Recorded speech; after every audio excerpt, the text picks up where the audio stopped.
तो hey guys, कैसे हो आप सब। तो गाइस, आज के इस वीडियो के अंदर हमारे पास यहाँ पे M14 फ़ोन रिपेयर के लिए आया हुआ है, जो कि कम्प्लीटली डेड कंडीशन पे हमारे पास रिपेयर में आया है। और ये वीडियो आप कंप्लीट देखिए। ये वीडियो देखने के बाद आपके पास सैमसंग A14 M14 और जो है आपको F14 रिटर्न नहीं जाएगा और दोबारा रिटर्न आएगा भी नहीं। ठीक है, तो सबसे पहले देखिए, फ़ोन को हमने यहाँ पे चार्जिंग पे लगाया तो यहाँ पे 0.3 मिली एम्पेयर जो लेता है, जो एक कॉमन प्रॉब्लम है सैमसंग A14 के अंदर और M14 के अंदर और F14 के अंदर। जो इस तरीके की प्रॉब्लम्स है जो आप रिपेयर करके देते हो और फिर से दोबारा फ़ोन रिटर्न आपके पास आ जाता है। ठीक है, तो ये वीडियो आप कंप्लीट देखिए। इस वीडियो को देखने के बाद आपका फ़ोन एक तो बन के जाएगा, दूसरी चीज़ रिटर्न भी नहीं आएगा। ठीक है, तो वीडियो तो कंप्लीट देखिए, कैसे क्या चेक करना है वो सारी चीज़ें हम इस वीडियो के अंदर देखेंगे। ठीक है, सबसे पहले देखिए, फ़ोन के ऊपर कोई शॉर्टिंग नहीं है और अभी मैं जब इसकी पावर की को प्रेस करता हूँ तो यहाँ पे देखिए 167 पे आके ये जो रीडिंग है वो बिल्कुल ही स्टॉक हो गया है। ठीक है, तो ये जो कॉमन प्रॉब्लम है, आपको भी पता है, मुझे भी पता है कि इनकी जो CPU है उसको रिवॉल्व करना पड़ेगा, या फिर इसकी UFS को रिवॉल्व करना पड़ेगा, या फिर इसकी जो UFS की जो ट्रैक मिसिंग हो जाती है वो बनानी पड़ेगी। बस इस वीडियो को आप कंप्लीट देखिए। इस वीडियो के अंदर मैंने इसका कोई भी ट्रैक नहीं बनाया है। इसके अंदर CPU का हमने रिवॉल्व किया है, इसकी UFS को हमने रिवॉल्व किया है। उसके बाद आगे जाके इसकी F64 बॉक्स के थ्रू किस तरीके से इसकी हमने चेकिंग ऑन प्रोसेस की है, वो सारी चीज़ें इस वीडियो के अंदर गाइस हमने आपको बताया है। ठीक है, क्योंकि कई बार हम क्या करते हैं, इनकी CPU को रिवॉल्व कर देते हैं, UFS को रिवॉल्व कर देते हैं और उनके बाद जो है आपको लगता है कि इनकी प्रॉब्लम जो है वो ठीक हो गई है। ठीक है, बट आप ये दोनों जब करते हो तो उससे पहले इसकी UFS को चेक करना बहुत ज़्यादा ज़रूरी है, क्योंकि UFS के अंदर कई बार इसकी जो पार्टीशंस है वो इनवैलिड हो जाते हैं, या फिर इनकी पार्टीशंस कई बार डैमेज हो जाता है। जैसा कि आपको मालूम है कि UFS के ऊपर ज़्यादा हिट लगने की वजह से इनकी पार्टीशंस रियल में करप्ट हो जाता है। ये चीज़ें सही हैं, eMMC में इस तरीके की प्रॉब्लम्स नहीं हुआ करती थी, बट UFS के ऊपर इस तरीके के अंदर जो प्रॉब्लम्स हो जाती है, UFS पे हिट लगने के बाद फ़ोन जो है आपका लेट से ऑन होना, इनकी पार्टीशंस करप्ट हो जाना, तो ये प्रॉब्लम्स बिल्कुल कॉमन प्रॉब्लम है जो आपको बहुत सारे डिवाइस के ऊपर देखने को मिलेगा। ठीक है, अभी आपने देखा कि मैंने इनकी UFS और इनकी जो ये UFS और इनकी CPU दोनों को हमने यहाँ पे बाहर निकाल दिया है। दोनों को अभी हम यहाँ पे प्रॉपर सही तरीके से क्लीन कर रहे हैं। यहाँ पे वीडियो और हमारी वॉइस पे कहीं पे भी कोई मैचिंग नहीं हो पा रहा होगा। मुझे मालूम है कि ये प्रोसेस आप भी करते हो, इसीलिए मैं ये चीज़ें आपको अभी रिकॉर्ड करके जो प्रोसेस मैं कर रहा हूँ वो प्रोसेस मैं आपके सामने ही बता रहा हूँ। ठीक है, तो यहाँ पे देखिए, सबसे पहले हमने इनकी CPU को रिवॉल्व करा। ठीक है, सेकेंड गाइज इसकी हमने UFS को भी रिवॉल्व करा। ठीक है, देखो आपको एक बार में अगर CPU रिवॉल्व प्रॉपर नहीं हो पाता है तो आप दोबारा जो है एक बार रिवॉल्व करिए, एक बार बॉल्स को उनको कट करके।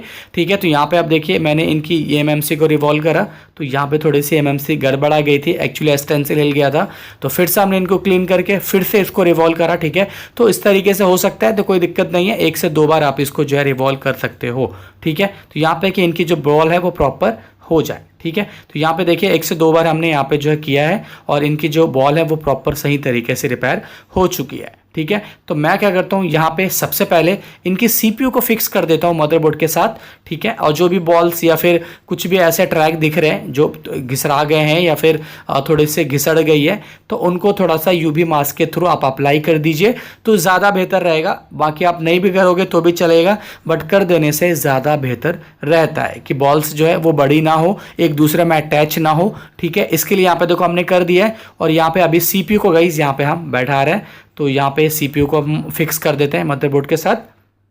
तो यहाँ पे देखिए CPU को हमने यहाँ पे फिक्स किया, तो फिर हमने इनको पोर्ट को चेक करा तो यहाँ पे अभी देखो तो पोर्ट कुछ भी नहीं बना रहा है, क्योंकि अभी जितने भी सारे अपडेट डिवाइस हो चुके हैं उसके ऊपर पोर्ट नहीं बनाता है सैमसंग। ठीक है, ऑटो पोर्ट नहीं बनाता है।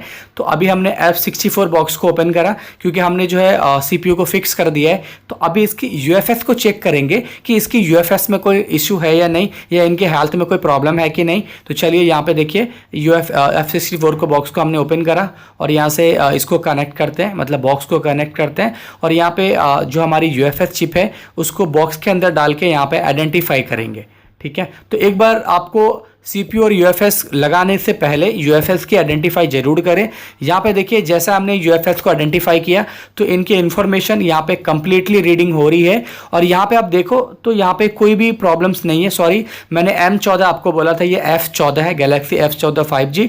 ठीक है, F14 M14 और A14 बिल्कुल सेम ही होता है, कोई भी इशू नहीं है, बस एक कैमरे का डिफरेंट होता है। ठीक है, यहाँ पे आप देख सकते हो इसके पार्टीशंस में कोई भी पार्टीशन डैमेज नहीं है, नहीं तो कई बार पार्टीशंस आपको इनवायलेट देखने को मिलता है।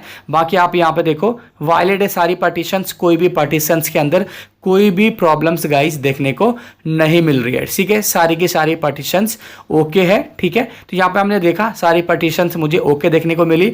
तो इसके लिए मैंने क्या किया, कई बार क्या होता है ना पार्टीशंस डैमेज हो जाता है, तो आप जब हिट करके UFS को मदरबोर्ड के ऊपर फिक्स करते हो तो फोन ऑन हो जाता है, बट कुछ देर बाद डिवाइस बंद हो जाता है। ठीक है, कुछ देर बाद या कुछ घंटों बाद या कुछ दिन बाद ऐसा भी होता है, बट इनकी पार्टीशंस को हमने देखा तो मुझे कहीं से भी कोई प्रॉब्लम्स देखने को नहीं मिला। तो मैंने क्या किया, इसकी IC को चेक करने के बाद इनको मदरबोर्ड के ऊपर फिक्स कर दिया। ठीक है, क्योंकि कोई पार्टीशंस में कोई प्रॉब्लम्स ही नहीं था जो मैं इनकी पार्टीशंस को रिपेयर करूं या फिर UFS को कोई प्रोग्रामिंग करूं। तो मैंने क्या किया, सीधे इसकी UFS को बॉक्स के अंदर से बाहर निकाला और यहाँ पे जो है इसको फिक्स कर दिया। ठीक है, तो यहाँ पे देखो UFS को मैंने कुछ भी रीपार्टीशंस वगैरह कुछ भी नहीं करा है, मैंने सिर्फ चेक करा, मुझे प्रॉपरली ओके मिला, तो यहाँ पे हमने जो है इसको फिक्स कर दिया। कोई ट्रैक वगैरह को भी गाइस हमने नहीं बनाया। ठीक है, तो चलिए यहाँ पे UFS फिक्स हो चुकी है, चलते हैं सेकंड कैमरे के ऊपर और वहाँ पे जाके एक बार इसको चेक कर लेते हैं। ठीक है, चलिए तो यहाँ पे सेकंड कैमरे के ऊपर आ चुके हैं। यहाँ पे आप देखो इनकी UFS इनकी CPU प्रॉपर सही तरीके से हमने बैठा दिया है और एक बार इसको चार्जिंग पे लगाते हैं और एक बार चेक कर लेते हैं। ठीक है, तो चलिए एक बार पहले फ़ोन को चार्ज पे लगा के चेक करते हैं कि फ़ोन हमारा ऑन हुआ या नहीं हुआ। तो गाइस यहाँ पे देखो थोड़ा ब्लर हो रहा है, देखो गाइस यहाँ पे आप देखो तो चार्जिंग का जो सैम्बल है वो फिलहाल यहाँ पे बन के आ चुका है, यहाँ पे आप देख सकते हो, और यहाँ पे 1.7 जो एम्पेयर है वो भी हमारा यहाँ पे शो हो रहा है। ठीक है, तो इसका मतलब फ़ोन हमारा ऑन हो चुका है। वैसे तो चार्जिंग आपको दिख ही रहा होगा, फर्स्ट यहाँ पे जो है चार्जिंग का जो सैम्बल है, अभी एंड्रॉयड 15 का जो लोगो है जो इस तरीके से अभी थोड़ा लोगो चेंज हो चुका है चार्जिंग का। यहाँ पे देखो 1% यहाँ पे हमारा शो भी होने लगा है। चलिए फ़ोन को एक बार यहाँ से हम ऑन करके देख लेते हैं, चार्जिंग का परसेंटेज भी कम दिखा है, 1% दिखा रहा है। ठीक है, तो गाइज आपने देखा किस तरीके से आपको चेक करना होता है, और ज़रूरी नहीं है कि आपकी जो ट्रैक है वो हमेशा मिसिंग हो जाए, ऐसा नहीं होता है। हाँ ठीक है, ट्रैक से इशू आते हैं, ये हमने भी रिपेयर किया हुआ, ट्रैक से प्रॉब्लम आते हैं, बट इसमें ट्रैक का कोई भी इशू नहीं था। फ़ोन कंप्लीटली फ्रेश था, ऑटोमेटिकली चलते चलते ये जो डिवाइस है वो बंद हो गया था। इसके लिए जो प्रोसेस है मैंने किया है CPU को रिवॉल्व करना, क्योंकि CPU रिवॉल्व करना एक कॉमन हो चुका है बहुत सारे डिवाइस के अंदर। अभी के जितने भी सारे डिवाइस है या थोड़े से ओल्ड में भी चले जाते हैं, बहुत सारे डिवाइस है, एक इशू ही क्रिएट हो चुका है कि कुछ भी अगर प्रॉब्लम्स आता है या फिर आप डीसी रीडिंग से भी पता कर सकते हो कि हाँ इनके अंदर जो है CPU की इशू हो चुकी है। ठीक है, तो गाइस यहाँ पे देखो फ़ोन को हमने ऑन किया हुआ है, तो थोड़ा सा फर्स्ट टाइम में आपको ये जो डिवाइस है वो थोड़ा सा स्लो ऑन होगा, जो फर्स्ट प्रोसेस है वो थोड़ा सा स्लो ऑन होगा। उसके बाद फ़ोन बिल्कुल ही नॉर्मल कंडीशंस पे ही फ़ोन आपके ऑन होने लगेंगे। फर्स्ट टाइम जब आप इसके CPU और UFS को रिवॉल्व करोगे तो उस टाइम में हो सकता है आपको ऑन होने में थोड़ा सा ज़्यादा टाइम ले ले। ठीक है, जो कि ये इसमें भी मेरे को थोड़ा सा टाइम लगा है।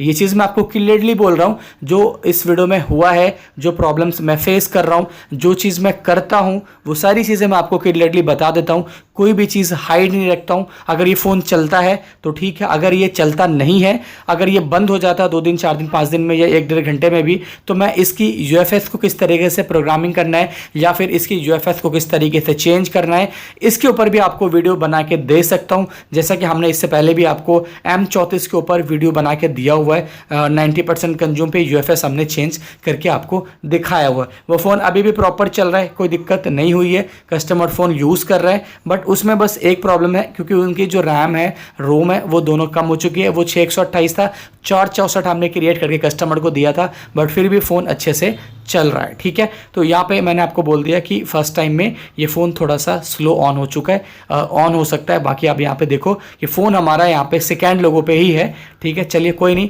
थोड़ा सा और वेट करते हैं। यहाँ पे देखिए फ़ोन इज़ स्टार्टिंग हो रहा है, तो हम यहाँ पे थोड़ा वेट करेंगे। कस्टमर का कोई भी डेटा वगैरह इसके अंदर से डिलीट नहीं हुआ है, कस्टमर का जिस तरीके से लॉक स्क्रीन वगैरह है वो सारी चीज़ें अभी भी इसके ऊपर है। ठीक है, तो यहाँ पे देखो अभी हम थोड़ा सा वेट करेंगे। जब ये ऑन हो फर्स्ट टाइम में तो आपको थोड़ा देर छोड़ ही देना है, कंप्लीटली ऑन हो जाए थोड़ा सा वेट आपको कर लेना है, ठीक है। तो यहाँ पे देखिए फ़ोन हमारा ऑन हो चुका है, अभी फ़ोन स्लीप मोड में है। तो मैं अभी एक बार इनकी पावर की प्रेस करता हूँ, ठीक है। देखो पावर की गाइस प्रेस करता हूँ तो यहाँ पे ये फ़ोन ऑन हुआ और मैं टच स्क्रीन पे वर्क करता हूँ तो यहाँ पे आप देखो कि हमारी जो टच स्क्रीन है वो भी यहाँ पे अच्छे से काम कर रही है, अच्छे से वर्क कर रहा है। अभी कोई भी स्लो मोशन पे ये डिवाइस नहीं चल रहा है, ठीक है। तो फर्स्ट टाइम लेता है, बाकी आप इंतजार कर लीजिए। उम्मीद है गाइस ये जो वीडियो है वो आपको पसंद आई होगी। वीडियो पसंद आई है वीडियो को लाइक करिए, चैनल पर नए हो चैनल को सब्सक्राइब करिए। हम मिलेंगे कोई नेक्स्ट वीडियो के अंदर, तब तक के लिए आप अपना ख्याल रखें, अपनी फैमिली का ख्याल रखें। और अभी तक आपने हमारे इंस्टाग्राम को फॉलो नहीं किया है, लिंक आपको डिस्क्रिप्शन में मिल जाएगा, उसको जाके फॉलो करिए। मिलते कोई नेक्स्ट वीडियो में।